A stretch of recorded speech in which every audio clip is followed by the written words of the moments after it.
Okay, I guess we better move on. And now traveling to familiar, so Paris might be familiar. I like that sign, Paradise. I don't know where it is, but there is a place apparently in the States. Has anyone been there?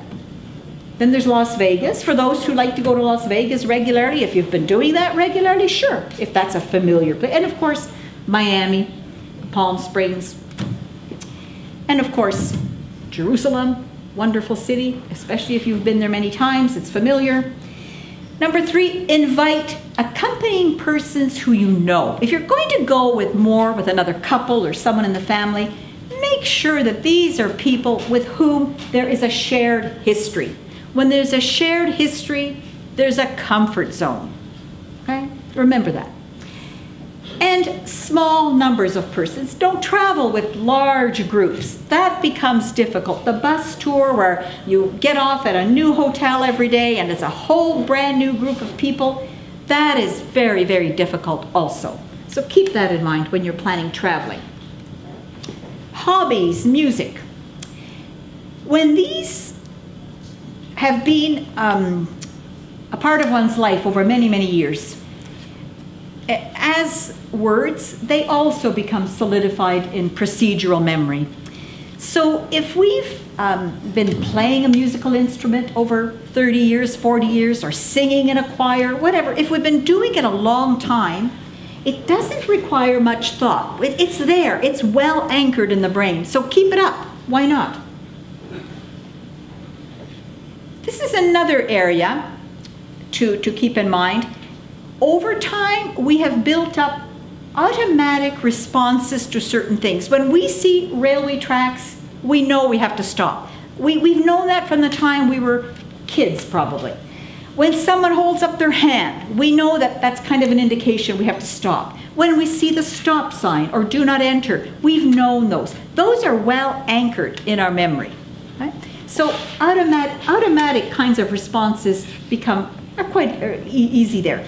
Now again, there's some pictures of possibilities of sports in which people may have participated over a long time. But if you haven't, I'm not sure that I would recommend taking up tennis, perhaps. I don't know. I guess it depends on your state of health. Let's talk about complex problem-solving skills. Okay? Counting money. We all like to count money. I do. But it's difficult. When you have cognitive difficulties, you lose some of that problem-solving ability, especially on a tough day. But with the memory problem compounded on top of that, it really is a tough exercise, as is to pay bills and trying to figure out and make out the checks and how much do I owe here. So that's a very complex activity because that too requires complex thinking and a reliance on memory. Now here's a young boy who's teaching his grandfather how to use the new TV control. Do you think, and he has cognitive problems. You know what? Those TV controls are impossible to learn if you haven't been using one for many years. And heaven forbid that you try to buy a new TV control and think that someone's going to learn how to use it, or a new microwave, or a new shaver. No. Because in the procedural memory, if there's been a certain shaver that the individual has used, stick to that model. That's where there's a comfort zone. There's a memory and a problem-solving aspect that goes with it. And of course, the new television set. The old TV had a knob. It was much easier, okay? And that we hear over and over. On a tough day, not on a good day, it might not be a problem, but when you're having a tough day, what is this newfangled thing? Why can't it just have a knob that I can turn it on and go to the right channel? And the channels, well, that's another matter. You know, you have 12 channels. Now there's 80, 100, 150. I mean, that's impossible. I can't figure the darn thing out. Let my husband do that. Okay. Using a new telephone. You know those cell phones? These BlackBerry things, cell phones, whatever. It takes work to get to, and I have to get Lucy to teach me to learn some of the options here, Lucy. But it takes work to learn how to operate some of these cell phones.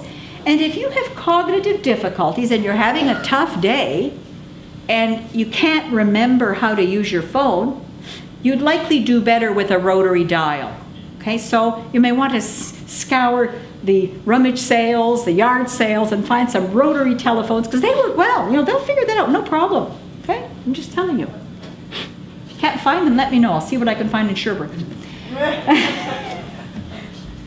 Looking for information in a phone book. Boy, that's tough. Just don't let anyone go through that agony. You get the phone number. It's not easy. Now, for us, sometimes it can be a tough thing trying to find, figure out, now how did you spell her name, which page, and the paper's all thin, and the numbers are tiny.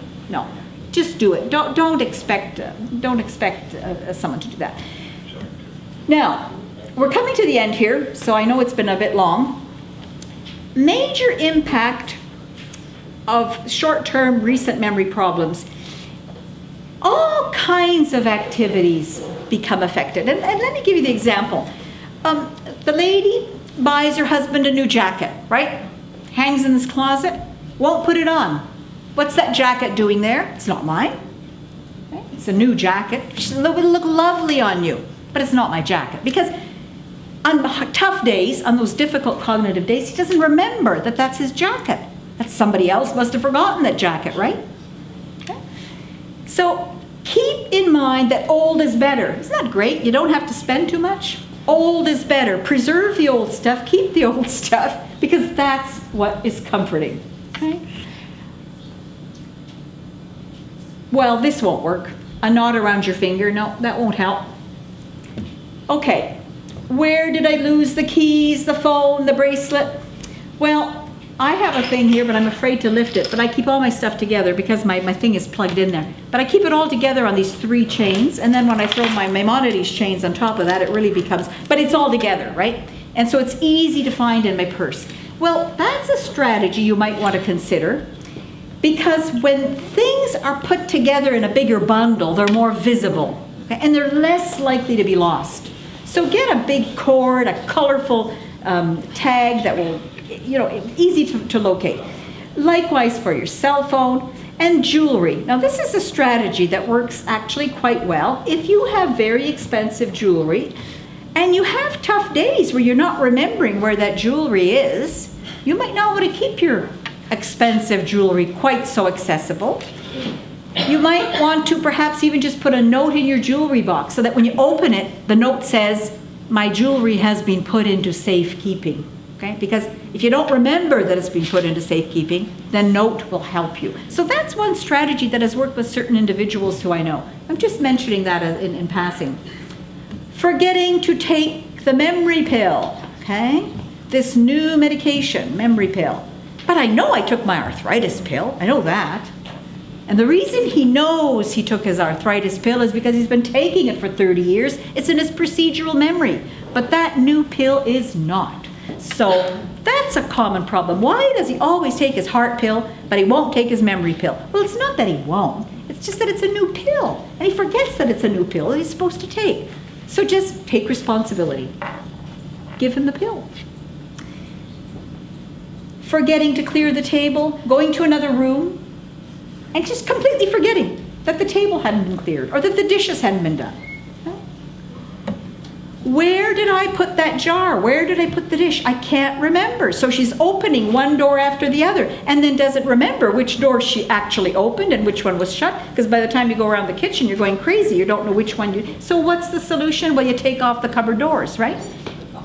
Now, I know that may sound crazy, but it works.